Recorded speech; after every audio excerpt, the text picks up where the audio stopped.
Hello, my name is Matthew Barrieau, and I'll be reciting a passage from Elizabeth Costello by J.M. Coetzee, in which the title character recites a speech, an acceptance speech for a literary award. There is a story by Franz Kafka, perhaps you know it, in which an ape, dressed up for the occasion, makes a speech before a learned society. It is a speech, but a test, too, an examination, a viva voce. The ape has to show his audience not only that he can speak their language, but that he has mastered their manners and conventions, is fit to enter their society. Why am I reminding you of Kafka's story? Am I going to pretend that I am the ape, torn away from my natural surroundings, forced to perform in front of a gathering of critical strangers? I hope not. I am one of you. I am not of a different species. If you know the story, you will remember that it is cast in the form of a monologue by the ape. Within this form, there is no means for either speaker or audience to be investigated with an outsider's eye. For all we know, the speaker may not really be an ape, may be simply a human being like ourselves, deluded into thinking himself an ape, or a human being presenting himself with heavy irony for rhetorical purposes as an ape.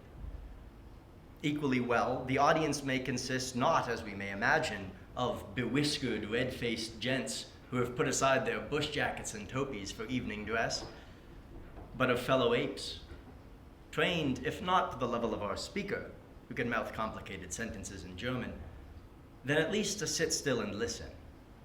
Or, if not trained to that pitch, then chained to their seats and trained not to jabber and pick fleas and relieve themselves openly.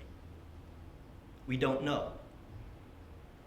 We don't know, and will never know with certainty, what is really going on in this story, whether it is about a man speaking to men, or an ape speaking to apes, or an ape speaking to men, or a man speaking to apes, though the last is, I think, unlikely, or even just a parrot speaking to parrots. There used to be a time when we knew. We used to believe that when the text said, "On the table stood a glass of water," there was indeed a table and a glass of water on it, and we had only to look in the word mirror of the text to see them. But all that has ended. The word mirror is broken, irreparably it seems. About what is really going on in the lecture hall, your guess is as good as mine. Men and men, men and apes, apes and men, apes and apes. The lecture hall itself may be nothing but a zoo. The words on the page will no longer stand up and be counted, each proclaiming, "I mean what I mean." The dictionary that used to stand beside the Bible and the works of Shakespeare above the fireplace, where in pious Roman homes the household gods were kept, has become just one code book among many. This is the situation in which I find myself before you. I am not, I hope, abusing the privilege of this platform to make idle, nihilistic jokes about what I am, ape or woman, and what you are, my auditors. That is not the point of the story. Say I, who am, however, in no position to dictate what the point of the story is.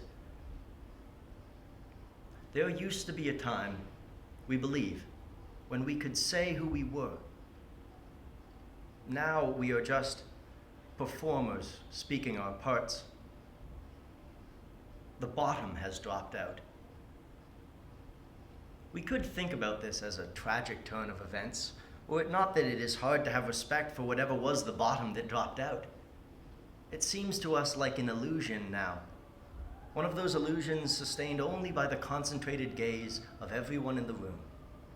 Remove your gaze for but an instant, and the mirror falls to the floor and shatters. There is every reason then for me to feel less than certain about myself as I stand before you. Despite this splendid award, for which I am deeply grateful, despite the promise it makes that gathered into the illustrious company of those who have won it before me, I am beyond time's envious grasp. We all know, if we are being realistic, that it is only a matter of time until those books which you honor and with whose genesis I have had something to do will cease to be read and eventually cease to be remembered. And properly so.